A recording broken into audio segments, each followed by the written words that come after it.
તારી દેહ દ્વારકા માય રણછોડ બિરાજે પામી દ્વાર આ દેહ માય સદગુરુ સાને.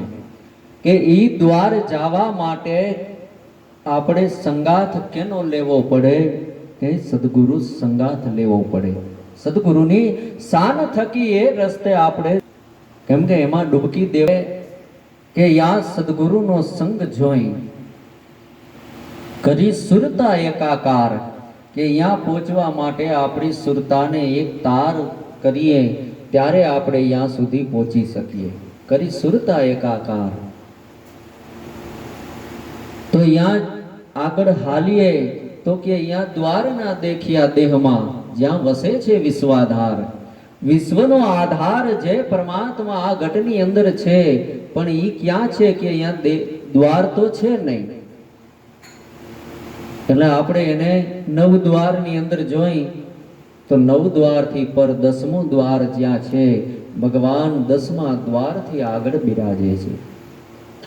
નવ દરવાજા 10મી ખડકી, ખડકી આગે ખડકી, એ ખડકી કોઈ સંત ઉઘાડે કૂચી હોય જો ઉન ઘરકી.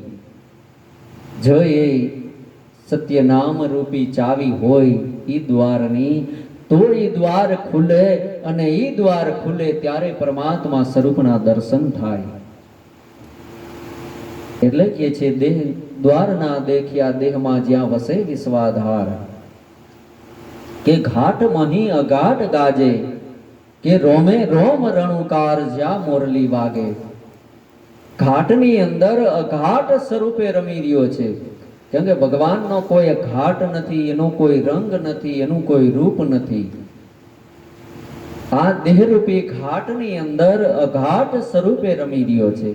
ઘાટમાં અઘાટ ગાજે, રોમે રોમ રણુકાર. કે રોમે રોમ માંથી એ ધારા છૂટી રહી છે. રણુકાર રૂપી રોમે રોમ માંથી એ ધારા છૂટી રહી છે. રોમે રોમ રણુકાર જ્યાં મોરલી વાગી, ત્યાં ભગવાન કૃષ્ણ કે જ્યાં એની અખંડ મોરલી વાગી રહી છે, એ મોરલી ક્યારે બંધ નથી થતી. જ્યાં અખંડ મોરલી વાગી રહી છે. તો અજમલ રાજા અહીંયા પહોંચ્યા હતા ભગવાનને મળવા માટે. કેવો અઘાટમાં જ્યાં ઘાટ ગાજે, ઘાટ રૂપે ઘાટમાં અઘાટ ગાજે, જ્યાં રોમે રોમ રણુકાર જ્યાં ગાજી રહ્યો તો અહીંયા અજમલ રાજાને દ્રષ્ટિ પડી. અહીંયા દ્રષ્ટિ પડી અને દ્રષ્ટિ પડતા જોયું તો અહીંયા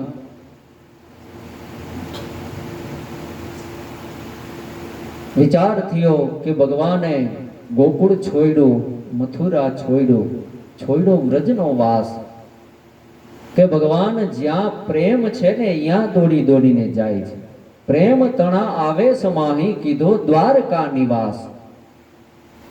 જ્યાં દ્વાર હતો ત્યાં જઈને ભગવાને નિવાસ કર્યો. પ્રેમનો દ્વાર હતો ને ત્યાં નિવાસ કીધો. દ્વારકા નિવાસ નિર્ભય સ્થાને. અને અહીંયા જે નિવાસ કરે અહીંયા પછી કોઈ જાતનો ભય રહેતો નથી. નહીં તો ભગવાનની દ્વારકા ક્યાં હતી? ઊંડા જળની અંદર. અસલ જુગમાં નહોતો આધાર, 50 કરોડમાં પાણી, તેથી નિરંજન હતા નિરાધાર, એમાંથી શક્તિ એક દર્શાણી.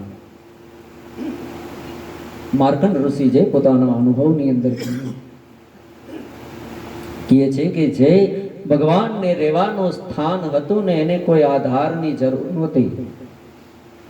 એને કોઈ આધારની જરૂર નહોતી. કેમ કે એ નિરાધાર એવા અનંત બ્રહ્માંડોને ધારણ કરનારું તત્વ એ ધારણ તત્વ છે. તો યા ગોકુળ છોડી, મથુરા છોડી, છોડી વ્રજનો વાસ, પ્રેમ તણા આવેશ માહી કીધો દ્વારકા નિવાસ, નિર્ભય સ્થાને.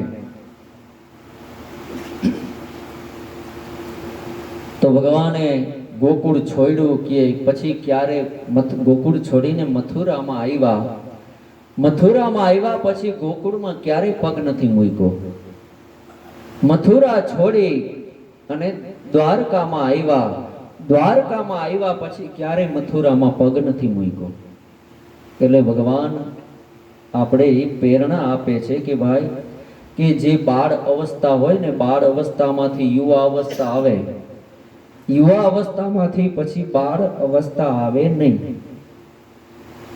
એટલે ભગવાન કહે છે કે ભાઈ બાળકમાંથી યુવા અવસ્થા થાય, યુવા અવસ્થામાંથી વૃદ્ધ અવસ્થા આવે, પણ વૃદ્ધ અવસ્થામાંથી પછી યુવા અવસ્થા આવે નહીં. એટલે ગોકુળ છોડ્યા પછી મથુરામાં આવ્યા, મથુરામાંથી પાછા ગોકુળમાં ગયા નથી. મથુરા છોડીને કે દ્વારકા આવ્યા, દ્વારકા આવ્યા પછી ક્યારેય મથુરા ગયા નથી.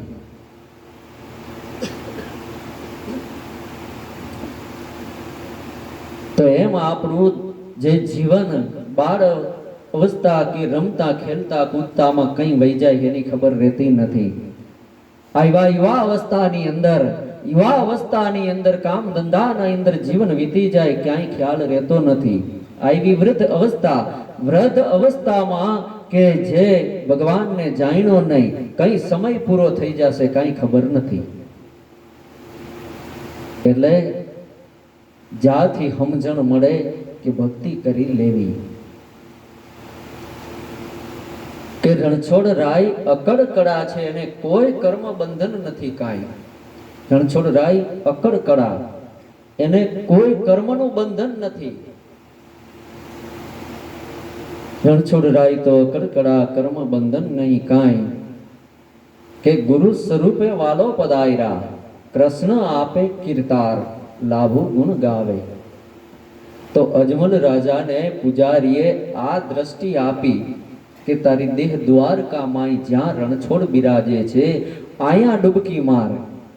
એટલે અજમલ રાજાએ તરત જ જરા વિલંબ કર્યા વિના તરત જ ત્યાં ડૂબકી મારી.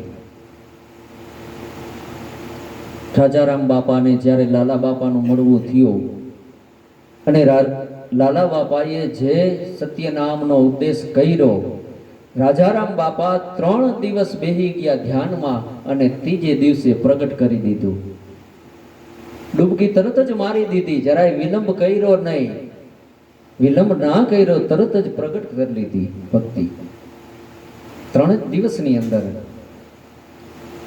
રાજા રામને થાપો મારી, કૃષ્ણ રૂપ અંતરમાં ઓળખાવી, સોહમ સોહમનો નાદ જગાવી, કરુણા રૂપ કીર્તાર. અલગ પુરુષ અવિનાશી, કે જે અલગ પુરુષ અવિનાશી તત્વનું જેને દર્શન કરાવી દીધું 3 દિવસની અંદર. તો જેમ અજમલ રાજાને એ જ રીતે પૂજારીએ કે જે પોતાના દિલ દરિયાની અંદર ભગવાનનું કે નિશાન બતાવ્યું અને અજમલ રાજાએ જ્યાં ડૂબકી મારી તા ભગવાન તરત જ ઊંડા જડે પ્રભુ પધાર્યા, આવો અજમલ રાજા દઉં દીદાર. અજમલ રાજા કે પગના પાહોલિયા પ્રભુ કઠે ઉતારો, કેમ કરી આવું તારે શરણ મોજાર. હે રાજા પગના પાહોલિયા તારા સદાય પવિત્ર, માગ માગ રાજા જે જોઈએ તે વરદાન. આપ જેવા પુત્રની ઈચ્છા છે મનમાં, માગું હું એ વારંવાર. ભગવાન પાસે માગી પણ લીધું કે હે પ્રભુ તમારા જેવા પુત્રની ઈચ્છા એ મનમાં લઈને આવ્યો છું, ઈ હું વારંવાર માગું છું. ભગવાન કહે છે હે રાજા મારા જેવો તો હું એક જ છું, મારો ક્યાંય જોટો નથી. મારા જેવો તો હું એક જ છું અને ભગવાન જેવો ક્યાંય જોટો મળે? ભગવાન તો એકનો એક જ છે. માટે હે રાજા ભલે તારા વચન હું બંધાણો છું, પણ કે જાઓ કે 10મે માસે પુત્ર જન્મશે, વર્તાશે આનંદ જય જયકાર. કે પરચો જોઈ મારા પારણા રાખજો, જાવ રાજા હવે જગત મોજાર. કે હે રાજા 10મે માસે પુત્રનો જન્મ થશે, વર્તાશે આનંદ જય જયકાર. કે ઈ પરચો જોઈને મારા પારણા રાખજો અને ઈ પારણાની અંદર હું આવીને પોઢી જઈશ. ભગવાન વરદાન દીધું, હવે રાજા જાઓ જગત મોજાર. ત્યારે રાજાને કે જે વિચાર આવ્યો કે પ્રભુ હું તો માગીને છેતરાણો પાછો, કે મેં દીકરા રૂપી સંપત્તિ માગી લીધી, માગીને હું છેતરાણો. આવ્યો તો તમારું ભજન માગવા માટે, તમને માગવા માટે, અને માગ્યો મેં દીકરો. એટલે ઘણા માગવામાં માગતા આવડતું નથી. માગતા પેલા આવડવું જોઈએ, નહીં તો માગતા નથી આવડતું. ઘણી વાર આપણે દ્રષ્ટાંત કરે છે ને કે ભાઈ દ્રષ્ટાંત કરી તો મોડું થઈ જાય, આપણો ટાઈમ 12 વાગ્યાનો હતો પણ થઈ ગયા 12:30. એટલે બરોબર ને, આપણે 12:30 પૂરું કરવાનું.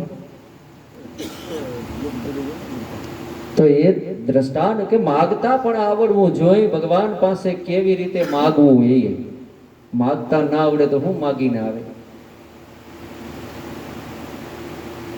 તો એક બે માણસને એક એને દીકરો ભગવાનનું ભજન કરે, ભગવાનને પૂજા કરે, પણ એટલા ગરીબ હાવ એટલી ગરીબાઈ ભગવાનનું ભજન કરે. એમાં એક દિવસ ભગવાન પ્રસન્ન થયા. ભગવાન શિવજી પ્રસન્ન થયા કે લાવ માગો કે ત્રણેયને કે ભાઈ હું તમને એક વરદાન આપીશ, એક વરદાન માગી લ્યો, જે જોઈ તે માગો. એટલે ઓલા વિચાર પણ પ્રભુ અત્યારે માગવું હું એ યાદ નથી. કે એક કામ કરો, તમે વરદાન અમને લખી દો, જ્યારે જરૂર પડશે ને ત્યારે માગશી, અત્યારે ખાલી અમને લખી દો, અત્યારે યાદ નથી માગવું હું. ભગવાન કે કાંઈ વાંધો નહીં, જાઓ કે એકવાર હું તમે જે માગશો એ એકવાર તમને હું આપીશ. એટલે ત્રણેય વરદાન લઈ લીધું. વરદાન લઈને આવ્યા ઘરે. થોડો સમય થયો તા ઘર પાસેથી એક રાજાની કે અસવારી નીકળી. હાથીની અંબાડી ઉપર રાજા બેઠો છે, તેજના અંબાર જેવો. આ જોઈને કે જે આ ઘરવાળો હતી ની ઘરવાળીને વિચાર થયો કે આ રાજા અને કેવો રાજાની રાણી કેવી હશે. વિચાર થયો કે કામ કરું તો હું રાજાની રાણી જેવી બની જાઉં. તો આવો વિચાર કર્યો. ભગવાનનું વરદાન તો હતું એના પાસે. ભગવાનને કે હે પ્રભુ મને વરદાન દિયો કે હું એવી રૂપ સુંદરી બની જાઉં. તો એવું વરદાન માંગ્યું, રૂપ સુંદરી બની ગઈ. એટલે રાજાની અહીંયાથી અસવારી નીકળી. રાજા મોહિત થઈ ગયો કે આવી રાણી તો કે આપણા રાજમાં નથી. એટલે એના માણસોને બોલાવી કે આ સ્ત્રીને લઈ આવો. રાજા ઉપાડી ગયો અને રાજા કહે કે બોલ તારે મારી રાણી થાવું? કે હા થવાય જ ને, કે ઓલા કે આખી જિંદગી ભૂખમાં જ કાઢી. હવે એના માટે તો ભગવાને વરદાન દીધું મને રૂપ સુંદરી બનવાનું. રાજા એની હારે લગ્ન કર્યા. એટલે એનો ઘરવાળો કામે ગયો તો બજારો. સાંજે આવ્યો કે છોકરા તારી માં ગયા? કે બાપુ એ તો એનો વરદાનનો ઉપયોગ કર્યો, રૂપ સુંદરી બની ગઈ, રાજા લઈ ગયો. કે રાજા કે આ તો રાજા હારે પરણી ગયા, કે મને પૂછ્યા વિના કે કાંઈ વાંધો નહીં, ભગવાને મને વરદાન દીધું છે. ભગવાનને કે હે પ્રભુ તમારું જે વરદાન મારા પાસે છે એ માગું છું, મારી પત્ની છે ગધેડી બની જાય. રાજમહેલની અંદર જે રાણી હતી ગધેડી થઈ ગઈ. માંડી રાજમહેલમાં અડિયું કાઢવા, ઠેકડ કરવા. રાજા કે આ કીએ? એટલે ગધેડી ઓલા કોક પાછા માણસો કે જાજા અહીંયાથી આ લઈ આવ્યા તેને મૂકી આવો પાછી. ગધેડી આવી ગઈ અહીંયા ઘરે પાછી. એટલે બેયના વરદાન પૂરા થઈ ગયા. એટલે છોકરો વિચાર કરે કે મારી માં અને આ ગધેડી, હવે આને ગધેડીને કેમ જોવી રોજ?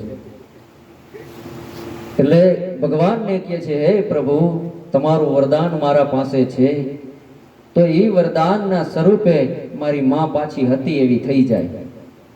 તો પાછી હતી એવી થઈ ગઈ. ત્રણેયના વરદાન હતા અહીંયા રહ્યા, કાંઈ કામ આવ્યા.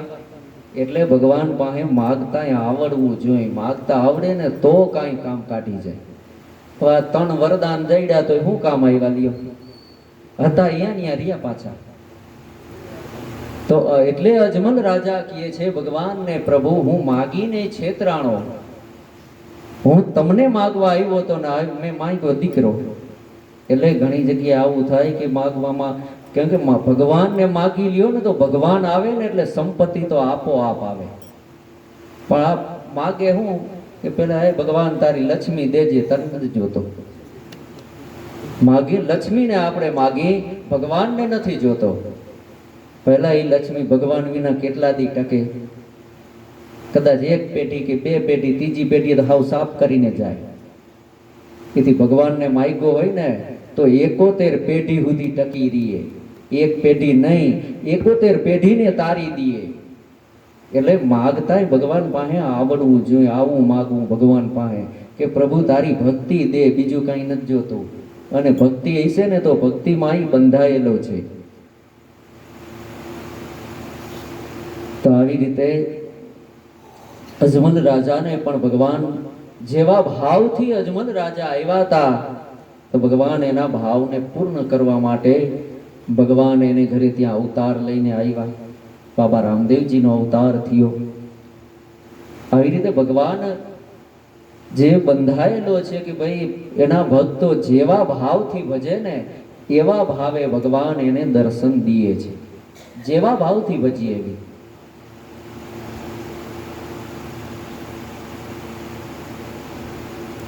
તો જે અજમલ રાજાને મળ્યા પણ કે જે એવા સમર્થ ગુરુનું મળવું થયું, ગુરુએ લક્ષ્ય બતાવ્યો તો એને મળવું થયું ને ભગવાનની પ્રાપ્તિ થઈ.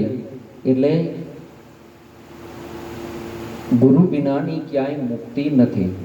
મુક્તિને પ્રાપ્ત કરવી હોય તો ગુરુ શરણને પ્રાપ્ત કરવું જોઈએ. ગુરુ શરણને પ્રાપ્ત કરી એટલે મુક્તિ આપોઆપ પ્રાપ્ત થાય છે.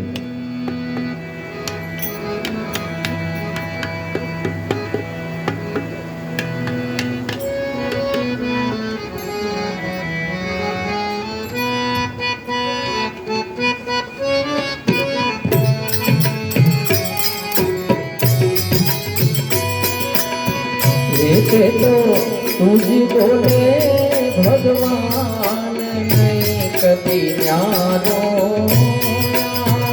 पाठ तत्वनी माई बोलन हारो, काया नगर में माई रहे एक तारो, गुरु रमती मेरी जान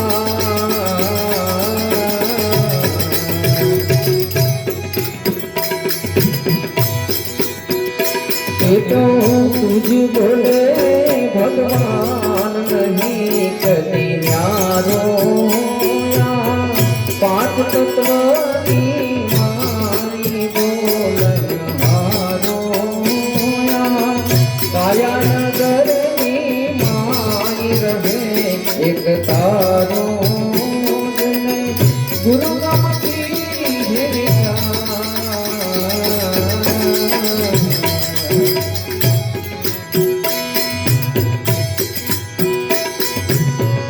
खेल करियो जुदा जुदा है दीदा,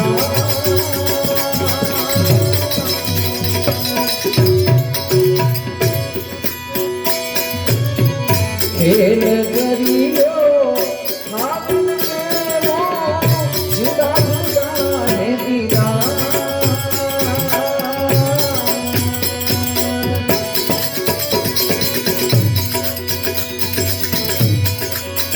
कर्म कार्य करने झूठी, कर्म कार्य करने झूठी, घड़िया घाट घाट खेले घड़ी तारो, घड़िया घाट घाट खेले घड़ी तारो,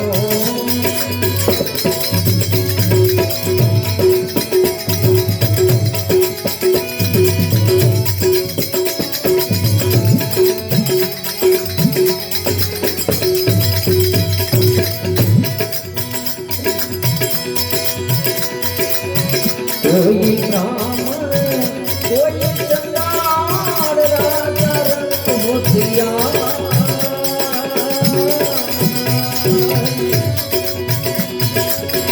कोई ब्राह्मण कोई चंडाल राजा रंग होशियार,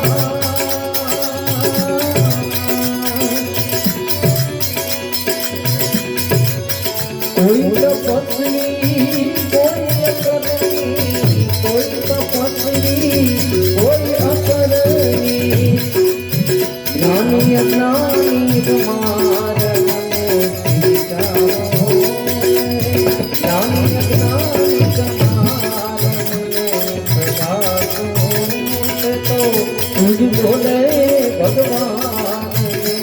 કદી ન્યારો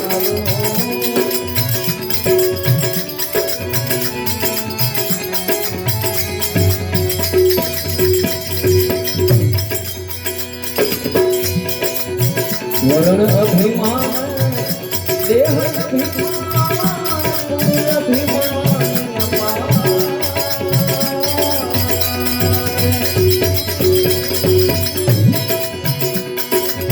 વરણ અભિમાન દેહ અભિમાન પુણ્ય અભિમાન અપાર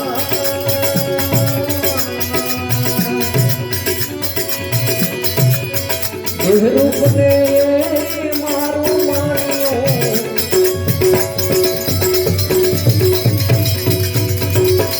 દેહ રૂપ ને મારું માણ્યો જાણ્યો નહીં કિરતાર બોલનહારો જાણ્યો નહીં કિરતાર બોલનહારો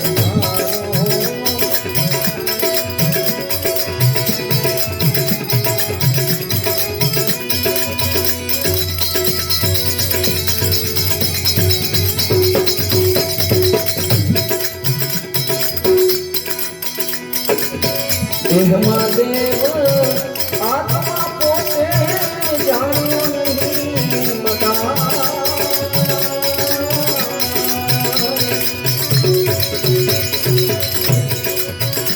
દેહમાં દેવ આત્મા પોતે જાણ્યો નહીં બધા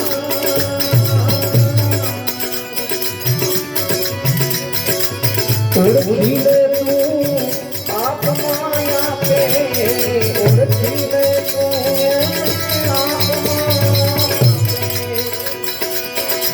તો નથી લકાર થયેલા ભૂતારો તો નહીં લકાર થયેલા ભૂતારો તે તો તુજ બોલે ભગવાન નહીં કતિયારો પાંચ તત્વ બોલનહારો કાયા નગરની માય રહે કંટારો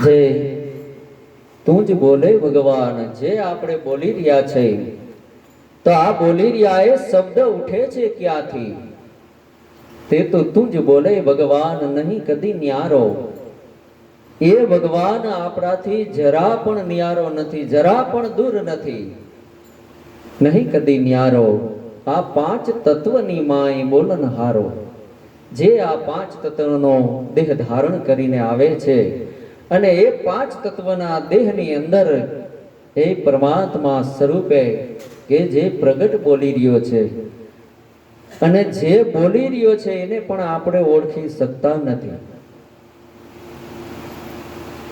એટલો આપણે વિચાર કરીએ કે આ આપણે અવાજ આપણે બોલી છીએ 52 અક્ષરના શબ્દને આપણે બોલી છે તો એ શબ્દ બોલાય છે ક્યાંથી એ શબ્દ બોલનાર કોણ છે આપણે ખાલી વિચાર કરીએ કલ્પના ના કરીએ તે પેલા એ શબ્દ ઘડાઈને બાયણે આવી જાય તો આપણે ખ્યાલ ના હોય કે આપણે શું બોલવું છે તે પેલા તો અંદરથી અવાજ આવી ગયો હોય એટલે તે તું જ બોલે ભગવાન નહીં કદી ન્યારો આ પાંચ તત્વની માય કે જે બોલનહારો આ કાયા નગરની માય રહે એક તારો એને ગુરુગમથી વિચાર એનો ગુરુગમથી વિચાર કરો કે આ વસ્તુ શું છે આ શબ્દ આવે છે ક્યાંથી આ શબ્દ પ્રગટ કરનારો કોણ છે એ તત્વને જાણવું તો આટલું મનથી સમજાઈ જાય કે જે બોલે છે એ બીજો નથી છે પરમેશ્વર પોતે પણ અજ્ઞાની જે આંધળો છે એ અડગો જઈને ગોતે જે બોલનહાર છે એ જ પરમેશ્વર પોતે છે તો ભગવાને એવો ખેલ કેવો રચ્યો, ખેલ રચ્યો ખાવિંદ કેવો જુદા જુદા દીદાર. હરેકના દર્શન થાય તો હરેકને અલગ અલગ રૂપે દર્શન થાય છે. હરેકના વિચાર તમે જુઓ તો હરેકના વિચાર પણ અલગ અલગ. બે ભાઈ હોય તો બેયના હરખા વિચાર ના હોય, બધાયના અલગ અલગ વિચાર હોય. એમ ભગવાનના જે દર્શન થાય ને તો એક હરખા ના હોય. કોઈને ક્યાં રૂપે થાય, કોઈને રામ રૂપે થાય, કોઈને કૃષ્ણ રૂપે, કોઈ કે મારે માતાજી રૂપે કરવા તો માતાજી રૂપે દર્શન થાય. ભગવાન રણછોડરાય ફરતા ફરતા કે જે દર્શન દેવા માટે રાજસ્થાનની અંદર ગયા. રાજસ્થાનની અંદર જે એક માલધારી જે પોતાના બકરાઓને ચારતો હતો, ત્યાં જઈને એને કહે છે કે ભાઈ, જેને જગત ગોતે છે ને હું ભગવાન છું, હું દ્વારકાધીશ છું, હું રણછોડરાય છું. એટલે કે ભાઈ હું એવા રણછોડરાય નથી માનતો, હું ભગવાન ભગવાનને નથી માનતો, પણ કે તું કેને માના? કે હું તો માતાજીને માનું, હું તો માતાજીને માનું છું, હું દેવીનો ઉપાસક છું. જો માતાજી રૂપે દર્શન દે ને તો હું માનું. એટલે ભગવાને યા માથે ચુંદડી ઓઢી, નાકમાં નથડી પહેરી અને માતાજી સ્વરૂપે દર્શન દીધા. એટલે તો શ્રીનાથજી કહેવાના.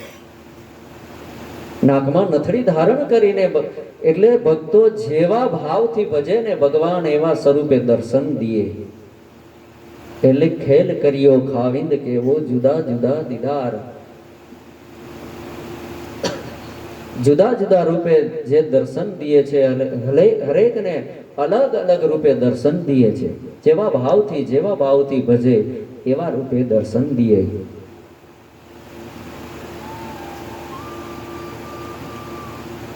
તો જે એવા ભાવથી ભજી પણ ભગવાનના ભક્ત થયા હોય તોય હજી કે જે ઉચ્ચ નીચનો ભેદભાવ પણ ગયો ના હોય.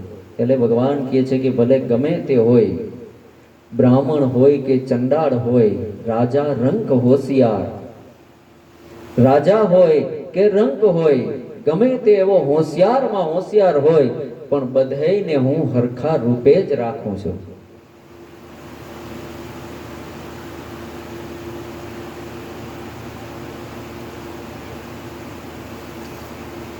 કે બ્રાહ્મણ હોય તો બ્રાહ્મણના હૃદયની અંદર હું એવો જ છું, અને ચંડાળ હોય તો ચંડાળના હૃદયની અંદર પણ હું એવો જ છું. રાજા હોય કે રંક હોય, બધાયના ઘટની અંદર હું એવો ને એવો છું. રાજા રંક હોશિયાર, તો હરેકના ઘટની અંદર કે હું એવો જ છું. પછી કે તપસ્વી હોય તો એના ઘટની અંદર હું એવો જ છું. કોઈ તપસ્વી, કોઈ અકર્મી, કોઈ એવા કુકર્મ કરનારા હોય, અકર્મી હોય તો એના ઘટની અંદર પણ હું એવો જ છું. કોઈ અકર્મી, કોઈ જ્ઞાની અજ્ઞાનીને ગમાર, કોઈ જ્ઞાની હોય તો જ્ઞાનીની અંદર પણ હું એવો જ છું. અજ્ઞાની હોય તો અજ્ઞાનીની અંદર પણ હું એવો જ છું. જ્ઞાની, અજ્ઞાની અને ગમાર. ગમાર હાવ ભૂત જેવો હોય તોય કે હું એની અંદર એવો જ છું. અને હરેકના ઘટની અંદર ભગવાન એક જ હરખો છે, ક્યાંય જરા પણ ફેરફાર નહીં. ફેરફાર આપણા દ્રષ્ટિમાં છે, આપણી દ્રષ્ટિમાં ફેરફાર છે. ઈશ્વર હરખો જ છે. ઈશ્વર નથી નાનો, ઈશ્વર નથી મોટો, ઈશ્વર નથી ઉચ્ચ કે ઈશ્વર નથી કોઈ નીચ, ઈશ્વર નથી રાજા, ઈશ્વર નથી રંક. હરેકની અંદર એક જ હરખો છે.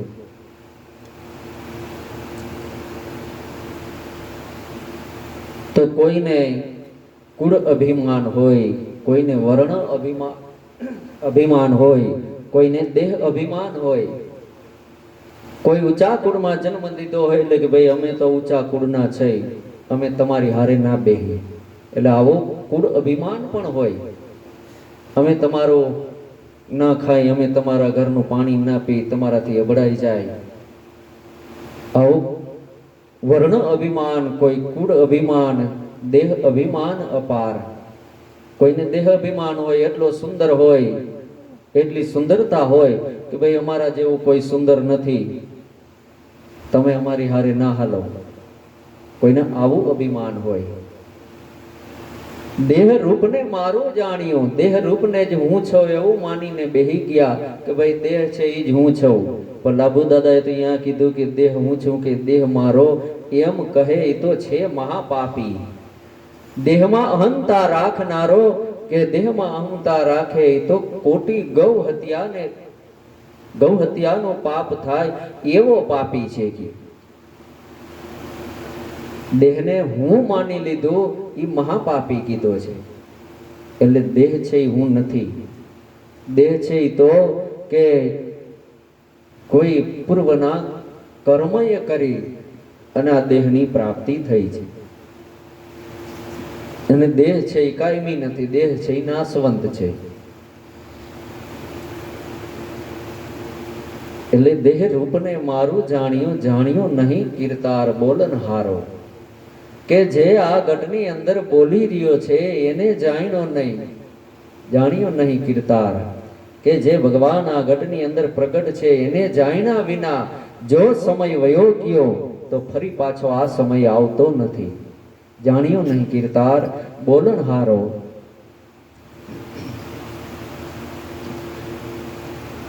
તો આ દેહની અંદર કે આ દેહની અંદર પરમાત્મા સદાને માટે વાસો જેનો વસી રહ્યો છે. દેહ દેવળમાં અખંડ આત્મા કે જે એને અખંડ કીધો છે એ આત્મા સ્વરૂપને ક્યારેય ખંડિત થતો નથી, એટલે એને અખંડ કીધો છે. એટલે ભગવાન શ્રી કૃષ્ણ અર્જુનને કહે છે કે હે અર્જુન, કે મને કોઈ અસ્ત્ર છેદી શકતા નથી, અગ્નિ મને બારી શકતો નથી, જળ મને ભીંજવી શકતો નથી, વાયુ શોષી શકતો નથી. હું સર્વથી ન્યારો છું, કોઈ અસ્ત્ર મને મારી શકે નહીં. તો એ આત્માને કોઈ અસ્ત્ર છેદી શકતા નથી, આત્માને કોઈ અગ્નિ બારી શકતો નથી, આત્માને કોઈ જળ ભીંજવી શકતો પણ નથી. આત્મા સર્વથી ન્યારો છે.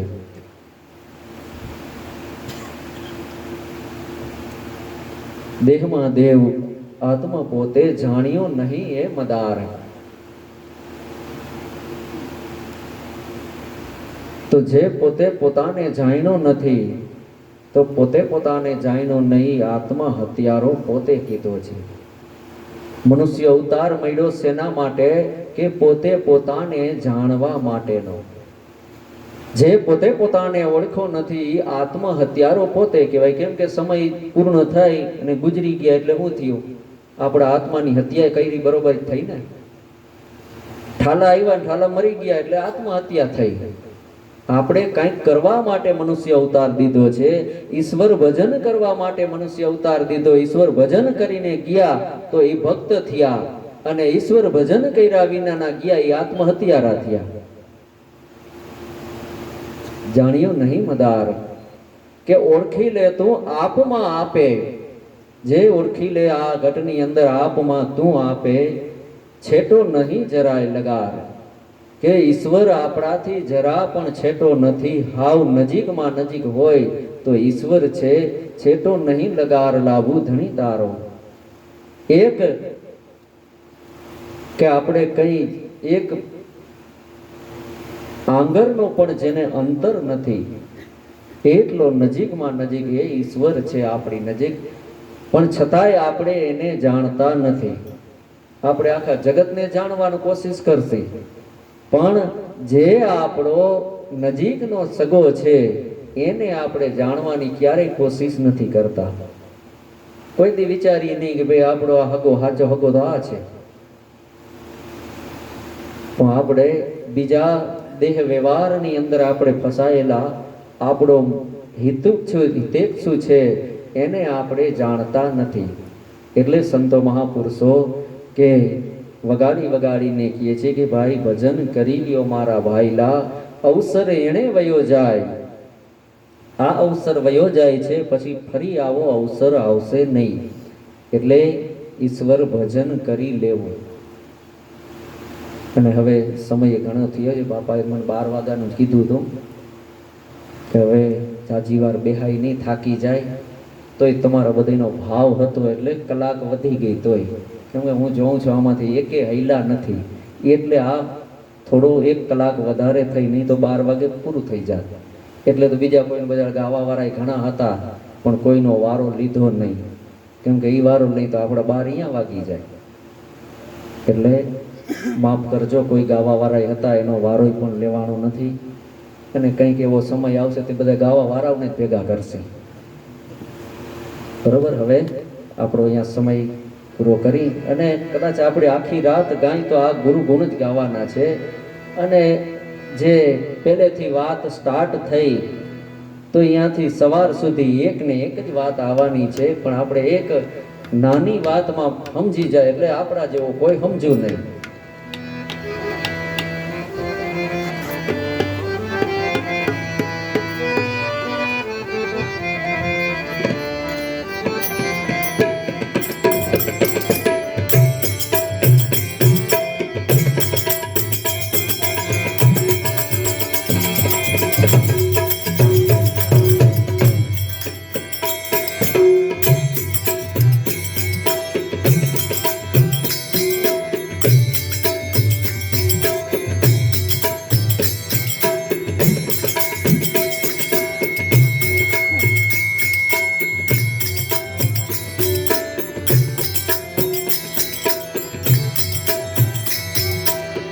તમે અવિનાશી છો વિશ્વાસી, કરુણાના કરનાર સદગુરુ, જગના તારણહાર સદગુરુ, જગના તારણહાર.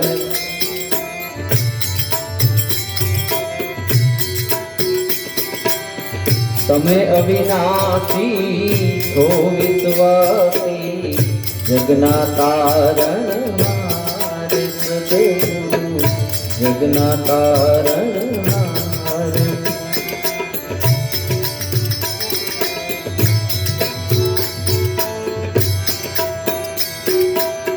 હીરા માતનો સંગાથ લીધો, અખંડ નામનો આરાધ લીધો, અખંડ નામનો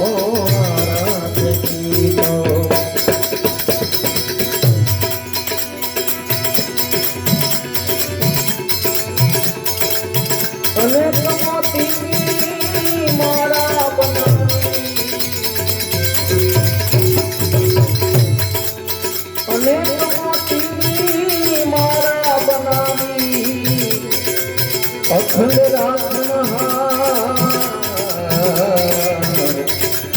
સદગુરુ જગના તારણહાર, સદગુરુ જગના તારણહાર.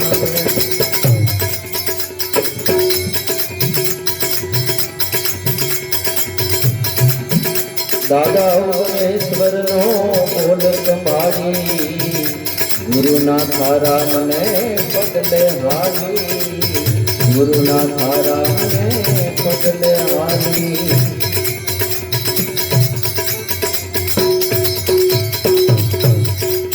દાદા ઉગારામનો બોલ સંભાળી, ગુરુના થારા મને પગલે હારી.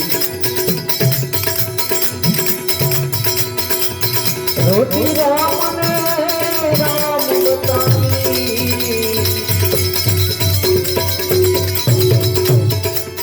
રોટી રામને રામ બતાવી, કરુણા રૂપ કીર્તાર,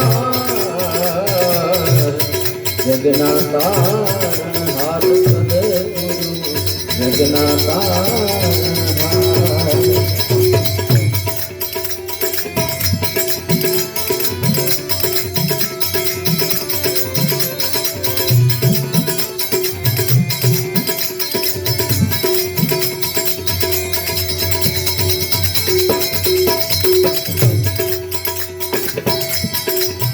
રાજા રામને થાપો મારી, કૃષ્ણ રૂપ અંતરમાં ઓળખાવી, કૃષ્ણ રૂપ અંતરમાં ઓળખાવી.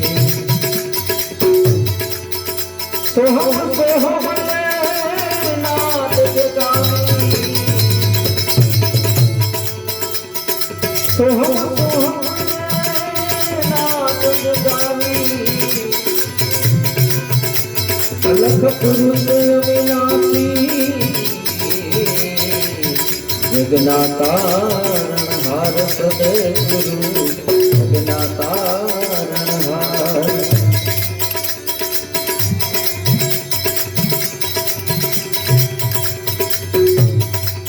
અનેક ભક્તોના કામ કીધા આપ સ્વરૂપમાં સમાવી લીધા આપ સ્વરૂપમાં સમાવી લીધા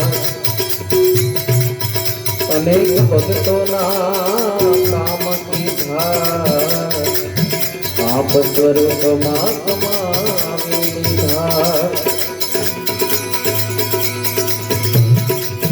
દાસ દર્શન દીધા દાસ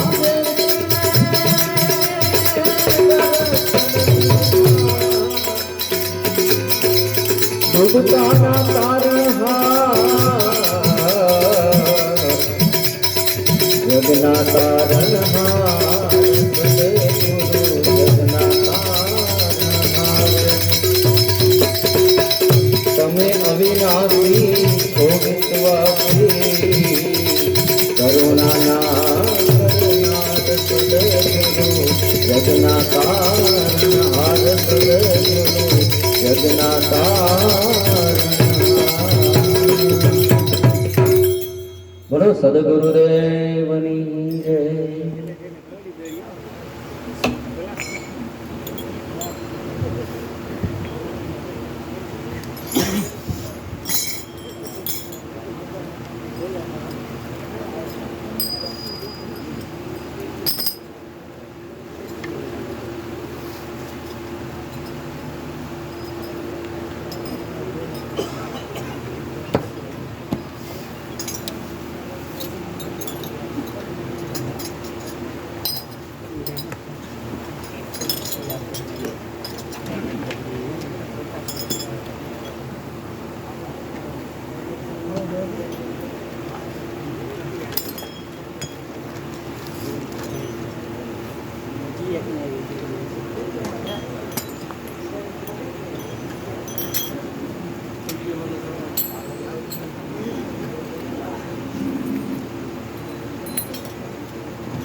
આવ્યો લઠેલો લાવતો આવી ગયો છે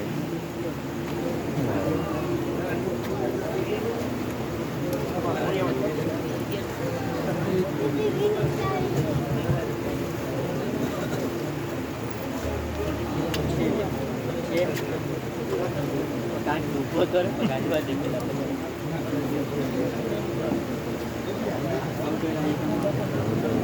એવું